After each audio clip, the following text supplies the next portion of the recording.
So first off, thank you all for joining us today. I know it's kind of a short notice, but thank you for taking the time out of your day to join us for this press conference. We want to start off with offering our deepest condolences to the family of Miguel Angel Romero. He was a student at Horizon High School who unfortunately lost his life in yesterday's incident. One of our main goals at our police department is to always maintain the public and the community's safety. I ask that you please hold off on all questions until we are done presenting, and then we have all the facts gathered. Yesterday, Wednesday, February 7th, at 5:54 p.m., our officers responded to the intersection of Darrington and Pauling in reference to a motor vehicle accident involving a single vehicle and a pedestrian. The 17-year-old victim, Miguel Angel Romero, was transported to the Sol Medical Center, where unfortunately he did succumb to his injuries. HCPD's Special Traffic Investigation Team was called to further investigate the nature of the call. Investigators were informed by witnesses that a red Ford F-150 had struck Mr. Romero and fled the scene. At approximately 7:50, our officers were able to locate the vehicle within Horizon City jurisdiction. Mr. Oscar Solis, with a date of birth of July 7th, 1969, was arrested and transported to the El Paso County Detention Center, where he is facing charges for intoxication manslaughter and collision causing death. The bond for those two charges are $120,000.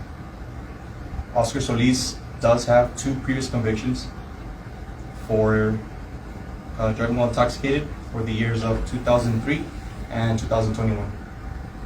We also want to take the time to thank the community for all of their help, and to the witnesses who stayed to render aid and provide all the information available at the time. We mourn for the family, as they are in our thoughts and prayers, and for the loss of the life of this young man. At this time, we'll open it up for questions.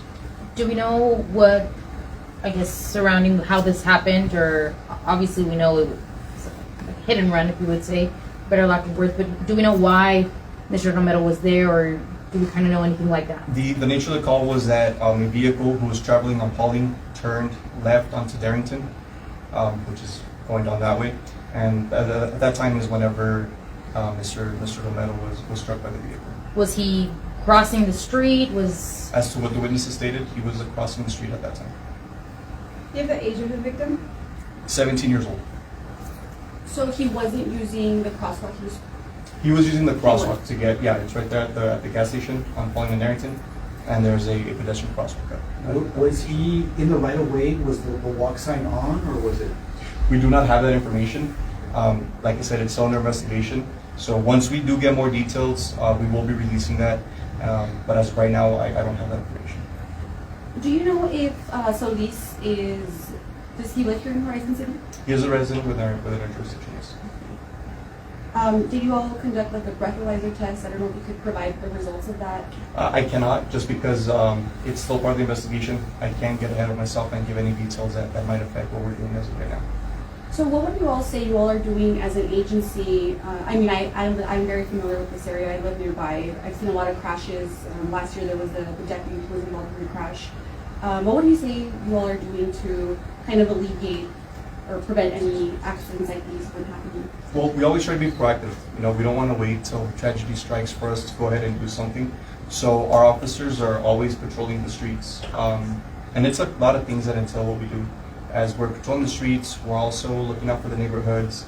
We're also responding to calls, and we're out there as much as we can. We don't want to be the type of police department that's always reactive. We want to be proactive. We have a motor unit that's out there in warnings at the busy intersections. We have our patrol officers from Graveyard and from our second shift that are out there monitoring traffic to ensure that we do have abiding drivers to the speed limits and to the traffic signs. Do we know if the driver had a suspended license? I do not have that information also. Can you provide any information on like what his state was when you all met him? Did he understand what he had done? I wasn't there for the part as to when he was arrested, so I wouldn't be able to comment on that. There's a lot of areas in Horizon City that are really dark, especially out there towards Agua Dulce, even by the high school at night. Is there any plans that you know of through City Council of installing more lights in the future? So Horizon Boulevard itself doesn't belong to us. It belongs to TxDOT. So we don't know all of the plans that they have in store. Also, our jurisdiction is kind of fairly small.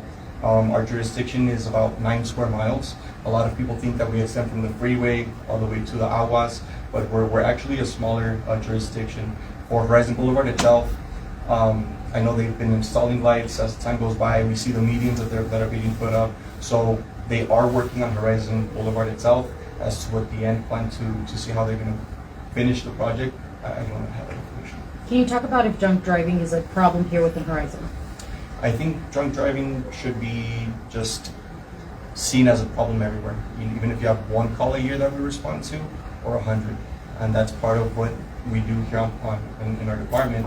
Is we're out there and we're conducting traffic stops to ensure both that the traffic laws are being followed, but also to ensure that the drivers have driver's licenses, to make sure that they have a suspended driver's license, that they aren't driving while intoxicated.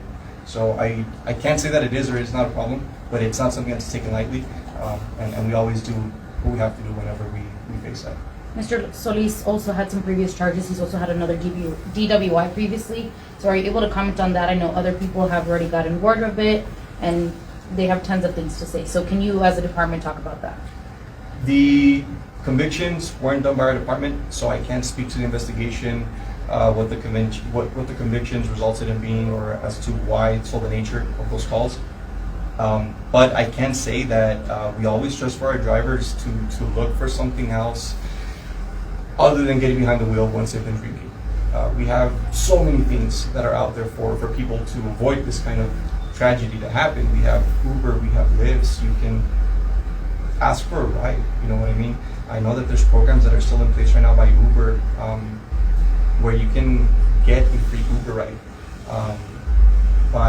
by letting them know, and it's free of charge. So there really is no excuse at this point in time with all of the options that we have.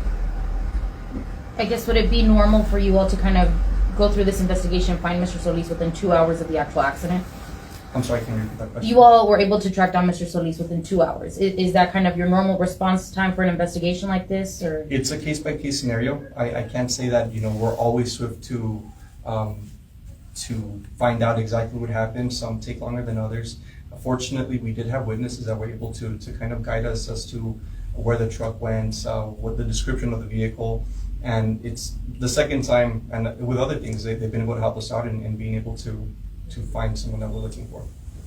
And you said you found Mr. Solis in Horizon jurisdiction. Where exactly? I wouldn't feel comfortable with giving that information, but he was within our jurisdiction. Our officers were able to locate him within our jurisdiction, and that's where they effected the arrest. Any other message for hit and run drivers? I know this isn't the first time it's happened in Horizon. I remember last year with the cyclist, and there was 2 hit and run drivers. Just the fact, stay and try to render aid. It's required by law that at any time that you're involved in a vehicle, motor vehicle accident, you do stop and make sure that both occupants of the vehicle are safe, and that if any aid is needed, that you do render it. That's the reason for the second charge for the collision causing death, was for the fact that no aid was rendered. Is there anything else maybe that we didn't ask you or that you would like to mention? We just want to stress to the people from our city, or the people from El Paso, we're here to serve you all. We're here to keep everybody safe, and we hope that we can prevent this from happening again. And we want to thank the agencies that helped us out with this investigation, that are currently helping us with this investigation, for always being there for whenever we need help. What agencies are those? We have the El Paso County Sheriff's Office that is assisting us at this time. All right, I think we're good. Thank you. Thank you. Sure, not a problem. Dar su nombre completo y su posición aquí en Horizon Soy el PD. oficial Eli Sierra y soy el oficial de información pública para el departamento. Mi nombre se letrea H-E-L-I, apellido S-I-E-R-R-A. Perfecto. Oficial, ¿nos podría explicar qué fue lo que pasó ayer en la intersección de las calles Starrington y Pauling, por favor? Ayer a las 5:54 de la tarde, nuestros oficiales respondieron a una llamada acerca de un accidente de vehículo contra un peatón. Al responder, nuestros oficiales observaron que era una víctima de 17 años y a causa de sus heridas terminó por fallecer. El nombre de ese individuo es de la víctima, en verdad, es Miguel Ángel Romero y era un estudiante en la escuela de Horizon High School. ¿Qué fue lo que pasó después? Sabemos que el conductor huyó. ¿Cómo identificaron al conductor y cómo es de que sus oficiales llegaron con él? Gracias a nuestra comunidad y la ayuda que nos dieron, aparte de que también estuvieron ahí como testigos del accidente, pudieron darnos la información suficiente para poder dar con el vehículo, lo cual fue localizada aquí dentro de nuestra jurisdicción. ¿Cuál es el nombre del individuo y qué cargos tiene el individuo que ocasionó este accidente? El nombre del individuo es Oscar Solís, fecha de nacimiento julio 7, 1969, y los cargos que ahorita está enfrentando son de homicidio involuntario bajo intoxicación con una fianza de $100,000 y colisión causando la muerte con una fianza de $20,000.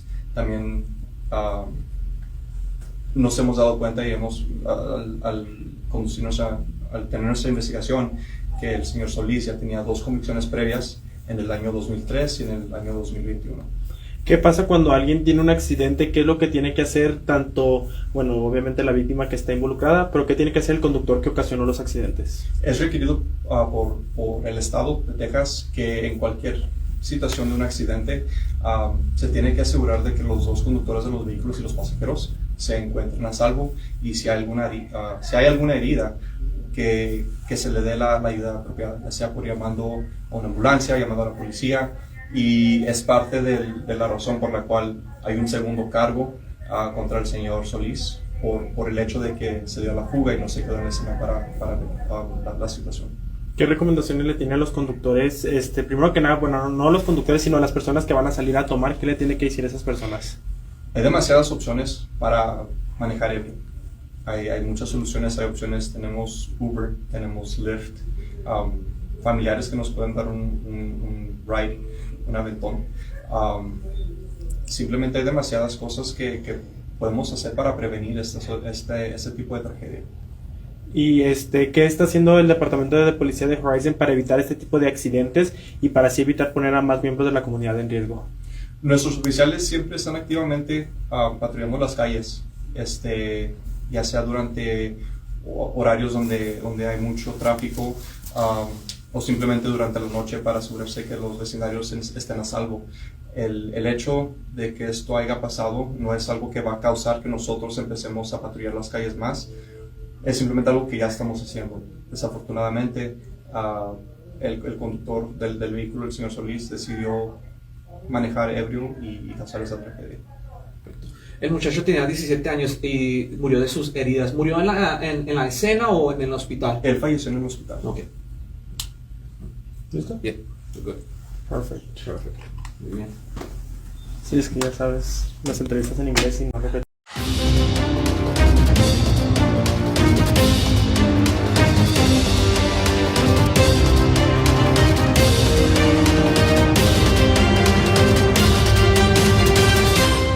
En este crimen de la semana, Crime Stoppers y la policía del Paso buscan identificar a las personas involucradas en un tiroteo fatal afuera de un restaurant-bar en el lado oeste de la ciudad.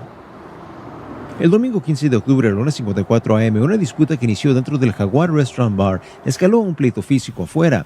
Durante el pleito, alguien sacó una pistola y disparó varias veces. Un hombre de 17 años de edad y uno de 18 años de edad fueron heridos. Rosario González, de 21 años de edad, también fue lesionada y trasladada a un hospital, pero no sobrevivió sus heridas. Investigadores saben de que alguien tiene información de las personas responsables por el homicidio de Rosario González. Cualquier persona con información sobre ese homicidio debe de llamar a Crime Stoppers del Paso al 566-8477, 566-TIPS.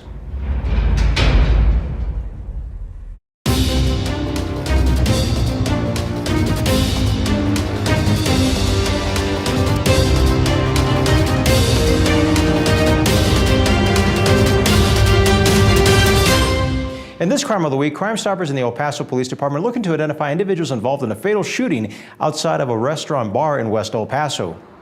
On Sunday, October 15th at 1:54 a.m., an argument that began inside of the El Jaguar restaurant bar escalated into a physical fight outside. During the fight, a handgun was produced and multiple shots were fired. A 17-year-old and an 18-year-old male were wounded. 21-year-old Rosario Gonzalez was also wounded and taken to the hospital, but did not survive. Investigators know that someone has information on the individuals responsible for the shooting death of Rosario Gonzalez. Anyone with any information on this murder should call Crime Stoppers of El Paso at 566-8477. That's 566-TIPS.